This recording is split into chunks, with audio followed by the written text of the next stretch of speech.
morning. This is Michelle Smith with Action for Healthy Kids. I want to welcome you to our Partnering for School Health webinar. This month we are talking about outdoor education. These webinars are a collaborative effort between the Texas Department of Agriculture, the Department of State Health Services, Texas Education Agency, and Texas Action for Healthy Kids. So we try to do several during the year. This year we have reformatted to a short version so that you get a good amount of information fairly quickly. Don't take so much time out of your day. These hopefully opportunities will be very beneficial. So today we are talking about outdoor education, and of course I can't get my slides to advance. Let's see, computer evidently went to sleep. Just logistics, you should have a control panel on your right hand side. You can either call in or use your speakers or your audio from your computer, but everyone will be muted during the presentation. You can use the question box to submit questions, which we'll do at the end of the presentation. We are recording this and it will be posted on YouTube. We will send a link out to everyone who registered. That way people who weren't able to join us this morning will still be able to view the webinar. And if you'll notice, the PowerPoint has been uploaded. Down at the bottom of your control panel, it will show handouts. So if you want to download the slides from this morning's presentation, you may do that. That way, if the slides are too large, then we don't have to worry about trying to send them through email. Again, as I mentioned, we'll send a recording link after the call. So without further ado, I'm going to turn this over to Barney Fudge with the Texas Education Agency, who put together this program for us this morning. Barney? Good morning, ladies and gentlemen. As Michelle said, my name is Barney Fudge. I'm the statewide coordinator for health education here at the Texas Education Agency, and I'd like to welcome everybody this morning.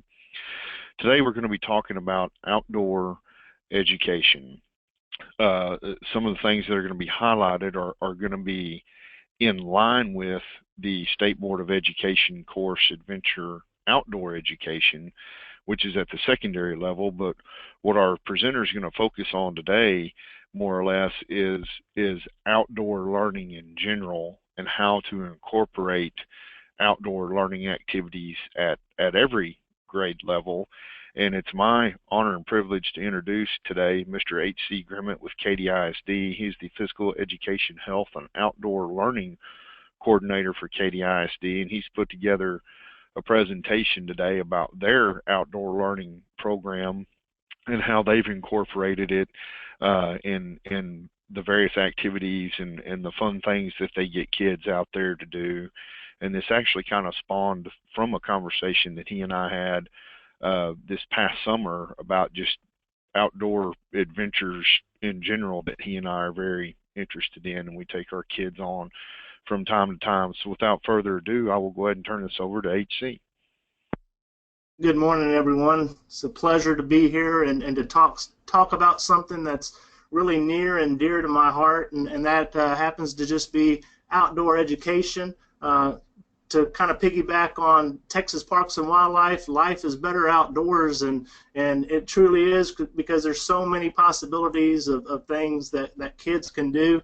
And one of the things that we've discovered in doing this course is the connectiveness that the students experience when they're out to our outdoor learning center and doing those outdoor adventure ed programs, just like if they were involved in athletics or fine arts. Studies have shown if kids are connected to school, they're going to do much better. And so, like I said, it's my pleasure to present on this today. I wanted to give you a little background, and the slide that I have, it kind of talks a little bit about the background of our outdoor learning center. I'm very fortunate that in Katy we have the Kenneth D. Welch Outdoor Learning Center. It was established in 1981, and it was to provide instructional opportunities to enrich the science social studies curriculums in a stimulating and meaningful learning environment outside the traditional classroom. One of our teachers, Mark Fobian, at the time in 2004 was at an elementary school called Galbo Elementary School. He had a passion for fishing, and so he started a fishing club, and through that fishing club he then started to branch out using outdoor adventure ed type activities, and because of his passion, it started to spread. It went to Hutzel Elementary here in Katy, and from Hutzel they then did a Take Me Fishing event that kind of went along with coordinated school health. They were able to combine the community and bring in, you know, probably 400 to 500 different families to Mary Jo Peckham Park that we have here in Katy, and they started the fishing program there. And since 2004, we have basically 18 schools here in Katy, and that includes our elementary, and some junior high, and some high schools that have come out to the Outdoor Learning Center to do these outdoor adventure ed programs there at our facility. We provide an annual training to our teachers and to the other interested parties. It could be a volunteer from a school to come in, and in a partnership with Texas Parks and Wildlife, we use the area chiefs, and they're very skilled and trained in doing basic angler training, and they come out and we do a one-day training so that all the interested parties, they have a great understanding of what's expected when they come out to our Outdoor Learning Center to provide unparalleled learning experiences. I wanted to kind of give a brief overview of what the Outdoor Learning Center kind of looks like, the details. We have basically around 35 acres, and again, this has been in existence for 35 years. And we have a science classroom, we have a history classroom, we have a caretaker's cottage, which we have an individual that actually lives out there and takes care of our barnyard animals that we have out there, and we also have a large garden area, a smaller demonstration garden area, and then we have a little over an acre pond that's stocked with probably about 350 catfish, bass, bluegill, perch in there, and we also have nature trails as well. Our outdoor education program basically is run through our physical education department, and again, like I said, they must attend a Texas Parks and Wildlife basic angler training in order to come out and do a field trip or a fishing club at the Outdoor Learning Center. So there's a buy-in. You have to be a passionate individual, and you have to have a buy-in to be able to provide that instruction.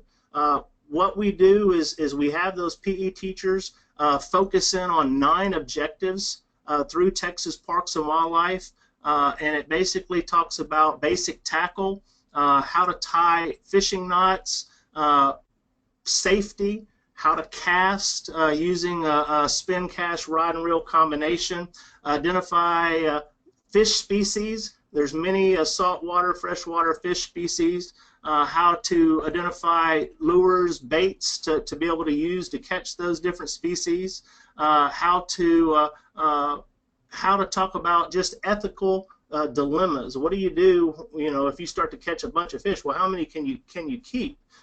Because if you just keep taking and taking, eventually your resources are not going to be there. So we talk about those types of things.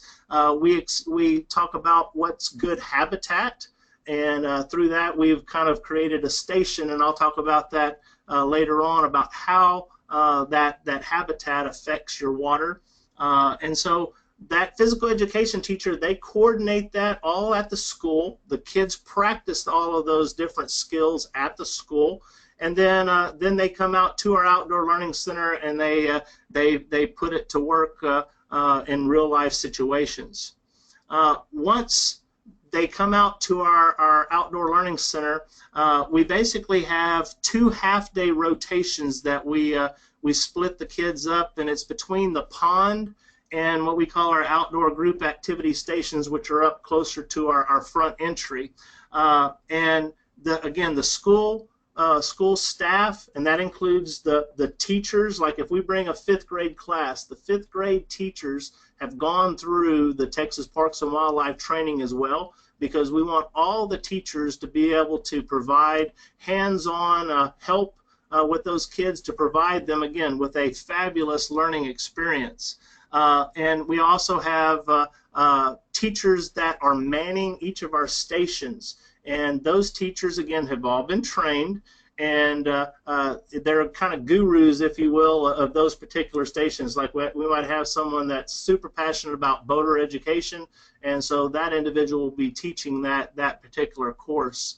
All those PE teachers that come out to man those various stations, I actually have that budgeted through my budget, and I actually pay for their substitutes for those days, and it just it creates a good situation. We also have parents that come out and assist as well, and again, we encourage that, and it's, again, building that community, if you will. The students bring a sack lunch, and halfway through our rotations, they'll break, and we have picnic tables out at our outdoor learning center that they go on. They have a nice lunch, and then we go back to our stations. We also have restrooms that are available on our site, so we don't have to worry about that. At our pond, when the kids are separated into their station, half of the kids, let's say I bring out 150 kids, a grade level, half those kids will go down to the pond. The other half will stay up at the outdoor group activity stations. At the ponds, the students are placed in groups of 3, and 2 students will take turns fishing with 1 pole. They'll share that pole, and the other student is what we call the netter. And then the 3rd student in their group, they will go off to do bug picking, where they're going to learn about the aquatic ecosystems and water conservation. And then after about 30 minutes, that student will rotate back into the group, and the next student in that group of 3 will then move to bug picking, and now number 1 and number 3 will be fishing and netting fish. The kids basically switch off with the fishing pole about every 5 minutes, because out at our outdoor learning center, if you don't catch a fish in 5 minutes, something's wrong. It's either taking your bait or there's some type of issue. So after 5 minutes, we have them reel in, and then they'll switch off. And we usually average anywhere from 60 to about 100 fish every time we come out and catch fish. And those fish range anywhere from 5 ounces all the way up to 25 pounds. We have one catfish in our pond we call Larry the Legend. It's actually over 25 pounds. It's about 36 inches long. Last time it was caught was by a kindergartner a couple of years ago. And if you catch Larry, you get your picture placed in our science classroom on the Wall of Fame. The other activities we have is our outdoor group activity stations, and there we have and give the schools a chance to pick through boater safety, fish anatomy, fish print t-shirts, Dutch oven cooking, camping, and we're starting something new this year, and we're talking about fire safety. We will have a campfire. We have a fire pit out at the Outdoor Learning Center, so we're going to be talking about fire safety. And the music teachers and fine arts wanted to get involved, and we're going to be trying that too, with bringing in music and singing campfire songs. So that's something that we're going to try to tie in this year. When we're talking about boater education, we go through and we talk about flotation devices. We have the kids try on. We probably have 40, 50 life vests out at that station. The kids actually put one on. We show that it has to be super tight when you're wearing that, so that it can't come off if by chance you fell into the water. The kids also talk about throwing a life buoy, and they practice that skill. So anytime we're by the water, there should always be a life buoy available, so that if a mishap does happen, you have that for safety. So the kids practice that, and then we also have 2 canoes, and you'll see a picture toward the end of the presentation that shows the different parts of the canoe. We show on how to get into a canoe properly, how to use the oar to propel themselves, and like I said, the kids really love that experience. We kind of create a water experience, even though the canoes are not on water. We actually create that experience by taking inner tubes and placing the canoe on that inner tube, and so it kind of gives it that uneasiness like you would be in a water situation. And so that's a nice thing for the kids to try to experience. Fish anatomy. We take an ancient Japanese term, gyutaku. Gyutaku is gyo is fish, taku is print, and hundreds of years ago, fishermen, when they would go out and catch very large fish, maybe they didn't want to take that back in, they wanted to release it, but kind of going back to fish stories, they needed a way to record that fish, and we didn't have iPhones at that time. So what they would do is they would take a non-toxic ink, and they would place it on the fish, and they had rice paper, and they would take that and make a fish print. Well, we've kind of taken that same idea, and here's where you get into fine arts and the art project too. We've taken that idea, and the art teachers come out, and the kids bring a white t-shirt. We have fish molds basically of our freshwater fish that we have there at the pond. We'll have a bass fish mold, a catfish, a bluegill, we have a gar, and the kids will take and put tempera paint on those molds, and then they will create that gyutaku print on their shirt. And from there, the art teachers will take those shirts back with them after they've dried. They're at the Outdoor Learning Center, and in the next coming weeks, they'll create an aquarium scene behind that fish. So the kids, not only they learn about gyutaku, but they also then have a memento that they can use to remember their outdoor adventure trip out at the Outdoor Learning Center.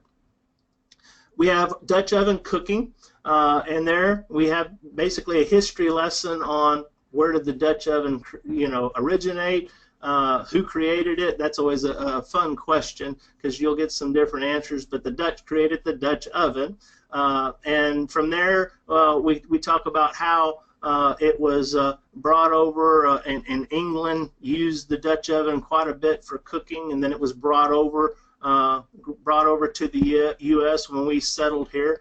And then a famous American by the name of Paul Revere refined that Dutch oven and created a lid that had a ridge around it, and that was so that the coals could then remain on top of that Dutch oven and help with cooking.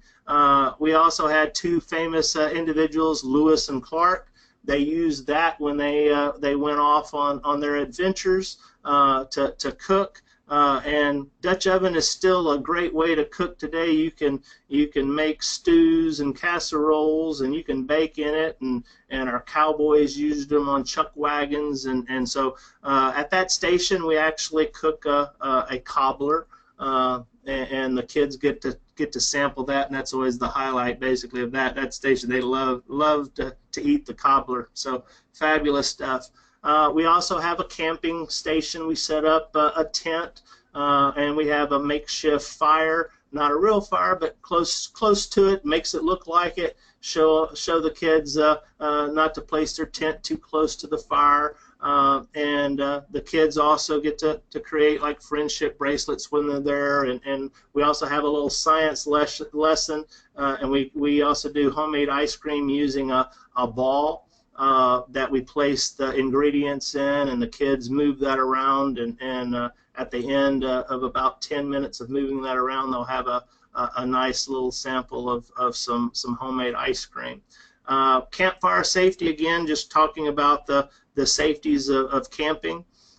We've also added some different stations as well. Out at the Outdoor Learning Center, again, we have right at 35 acres of property, so we constantly have limbs out at our property. So what we do with those limbs is we mulch them for our gardens. You know, that's our number one thing that we do.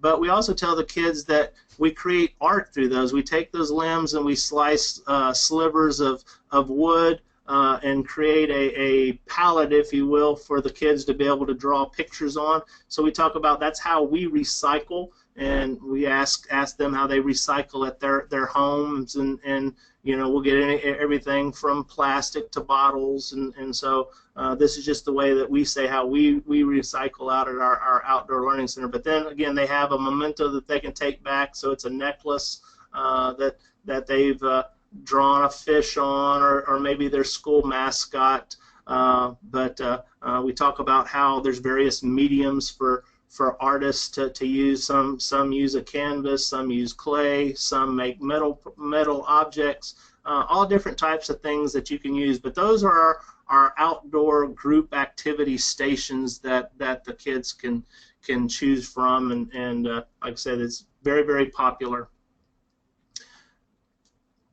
Our partnership with Texas Parks and Wildlife is such a great, valuable asset to us. Mr. Greg Aiken, who's kind of in charge of the aquatics part, he does such a phenomenal job with always providing us with individuals to come in and do trainings for us, and in that partnership, we record volunteer hours. So anytime the teachers are teaching the kids at school, anytime we do a trip out to the Outdoor Learning Center, those are volunteer hours that we submit to Texas Parks and Wildlife.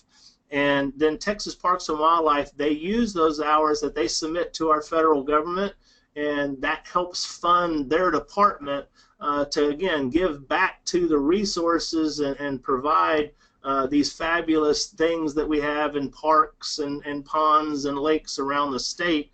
They use that funding for that. And then the funds are also able for us to be able to provide free literature and materials for our students.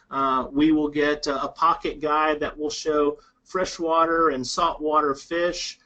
We will have a little pen that the students will get that they've been taught in basic angler instruction, a certificate. There's the Outdoor Annual, which gives all the rules and regulations, because it's very, very important to us that our students understand that, you know, we have rules and regulations for all of our natural resources for a reason, so that, you know, later on when they have kids, grandkids, those resources will still be available to us. So having that partnership with Texas Parks and Wildlife is tremendous. Going back to the pond, one thing I failed to mention is we also do bug picking down at the pond. When we do bug picking, it's an opportunity for these kids when they're going through and they're finding the various critters, because what they're going to do is when they look into that water, they're going to say, is that water clean or dirty? And depending on the critters that they find, that tells them what types of waters. And I'm happy to report that our water at the Outdoor Learning Center is very clean. The kids catch numerous freshwater shrimp, water beetles. We have crayfish that they catch, and they see how that will keep your water fresh and clean. Because when you're going out to catch fish, you want some clean water. You don't want to eat a fish in some water that's polluted. So that's something that, like I said, I failed to mention a while ago. This program, like I said, we're very excited about, and at this time, these are some pictures that you're seeing on your screen right now. To the far left, you'll see that that's our canoes that we use, and the kids they get into that canoe, and they know the various parts of that canoe. And then on the bottom of that, you'll see there's our life buoy, and then you see the different flotation devices that the kids will put on.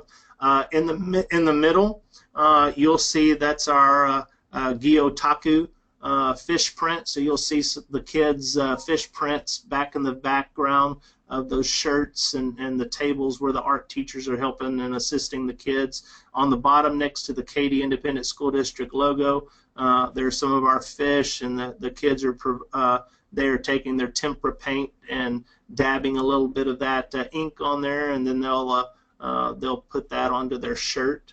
To the far right corner, those are kids using, and that's one of our instructors going through and showing how to net the various bugs and critters out of our water. And then down on the bottom, there's our table set up where we try to take those various critters and kind of move them around on the bottom, and they're the instructor talking about the science process skills that, again, relates back to the teaks on the adaptations that take place in our pond, and about the complex systems and parts that everything for all these species to survive, that has to be there. Talks about matter and energy, organisms. All these things, again, relate back to teaks, just like the physical education part for fishing.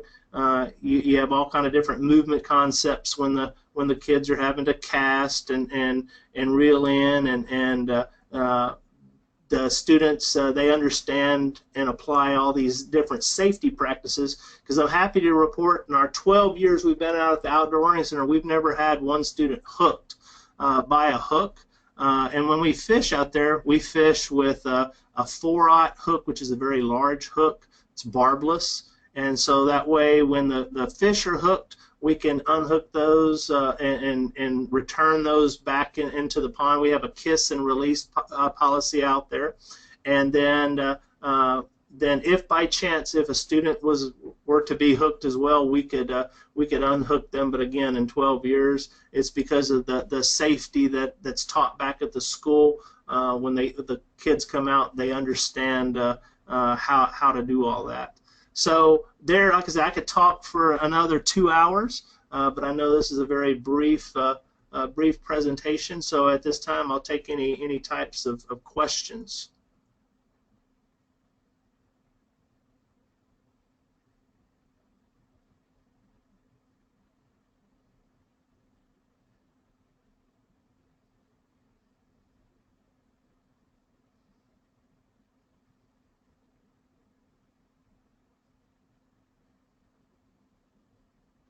So right now I'm still looking. And HC, this is Barney. yes, sir. How do you do a rotation? Is it one elementary school at a time, 2 elementary schools at a time? How do y'all kind of rotate? We schedule one elementary school at a time, and usually, like I said, it averages around 150 students. We've had 200 at one time, and there again, it's just taking the number of students and dividing them out. Half the students are always down at the pond doing fishing, bug picking. The other half are up front doing those various activities, such as the fish prints and motor ed and so on.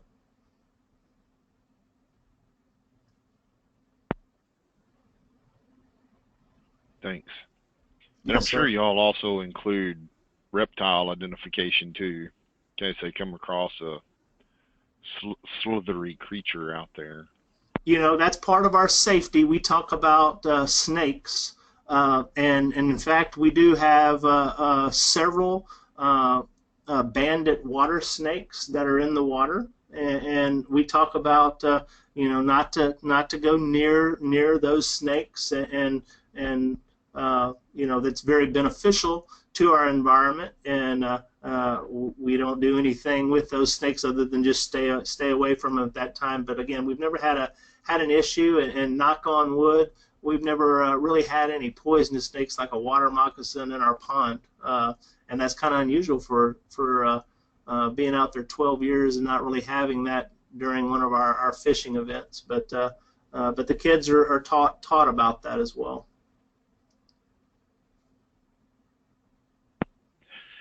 And something that you shared with me offline, I didn't know if you wanted to talk about that, but you did a father-son. Yes, sir.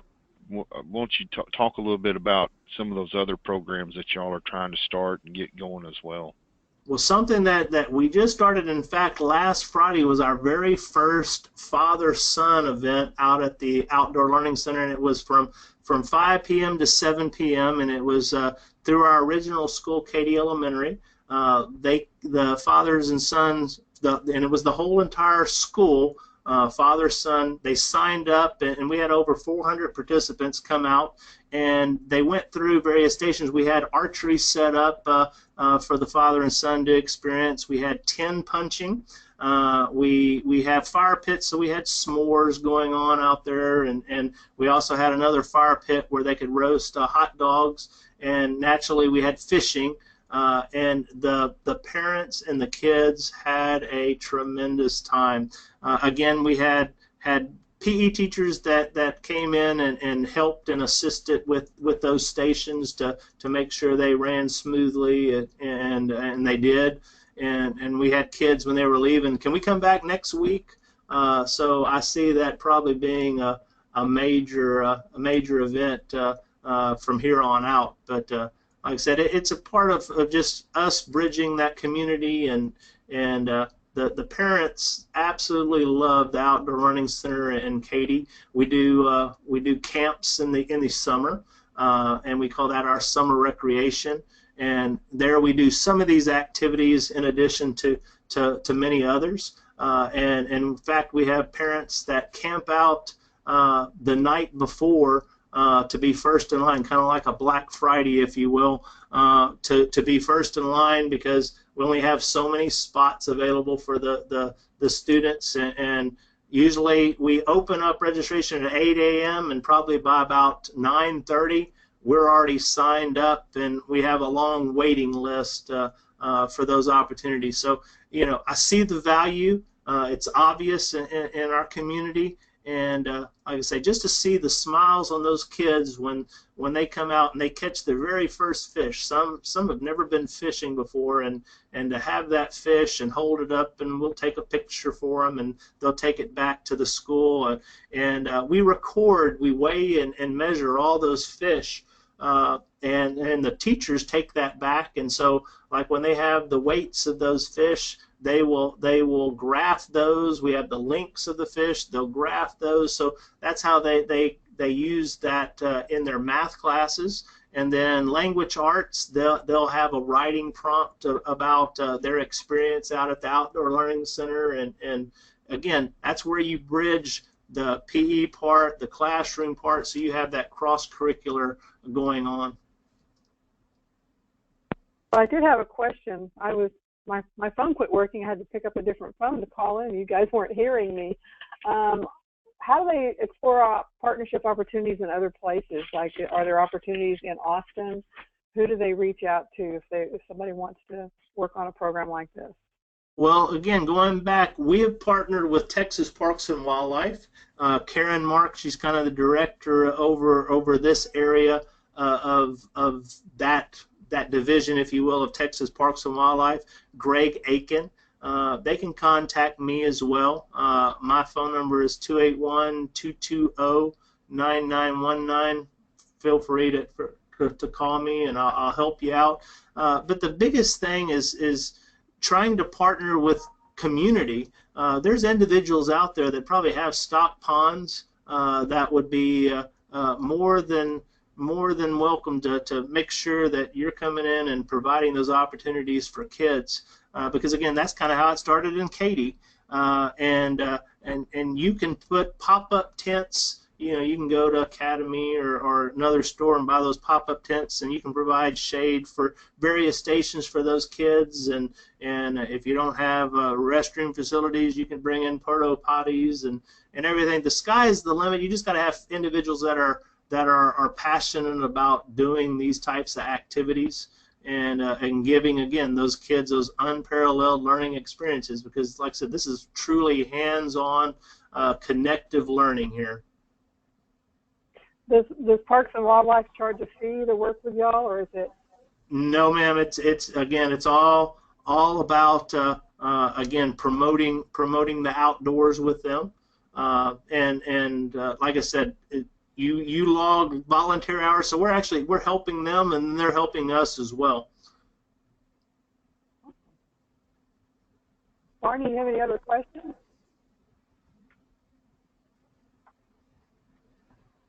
No, ma'am, I don't. AC, thank you very much for such a wonderful presentation, and especially in pointing out the various ways that you can incorporate other academic areas into what y'all are doing with Katy ISD.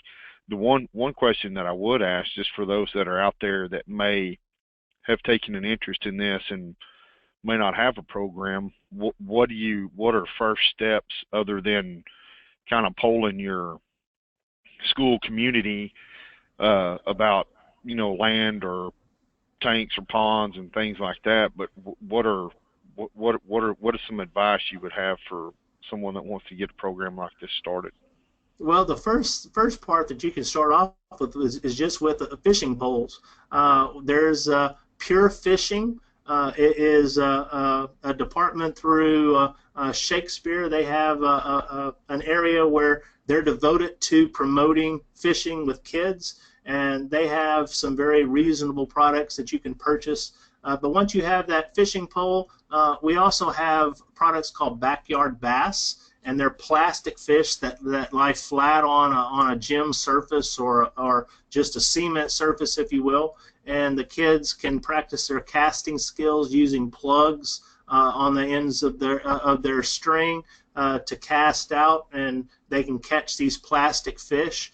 We also utilize them in teaching these kids about the fish, and then we've also taken it one step further. We have stickers on the back of the fish that we've placed on there, and then we've covered them also with a piece of clear tape to keep it very durable. But on those stickers, we have the species of fish, we have the weight of the fish back there, we have the length of the fish, and so when the kids actually catch those fish, it's kind of like having a fishing tournament. They'll log the fish, they'll add their stringer weight up. So again, you're bringing in math skills, you're adding those up. You have your lengths of your fish back there, and so there's various ways of starting that program. That's just the first small part. And again, bridging out to your community, seeing if there's a pond. You can start with just a fishing club and say, all right, we're going to just start with 5th grade today, and let's do 25 students. Let's go fishing on this Saturday, and you can schedule that.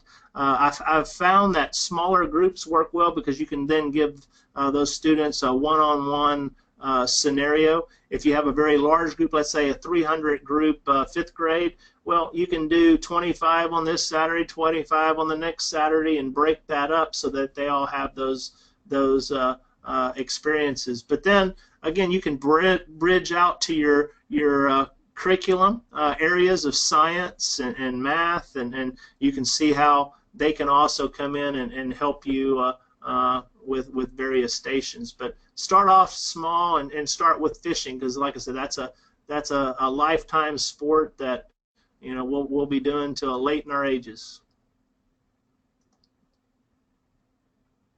That's awesome. Thank you so much, those of you, for joining us this morning. I hope everyone found this exciting, and I did. I think it's great, and I'm hoping that you got useful information, and if you don't have a program like this, that you can consider it in your school area. Just a little updates. Our Action for Healthy Kids Annual Summit will be February 10th.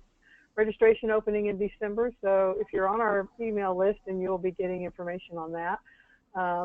We will be starting our School Advisory Council webinars again after the first of the year, and there will be probably a School Advisory Council award next year, and that information will be coming after the first of the year. And then there'll be more Partnering for School Health webinars on January 11th, March 8th, and May 10th. So if you haven't joined Action for Healthy Kids, be sure and join so that you get the updates on this information.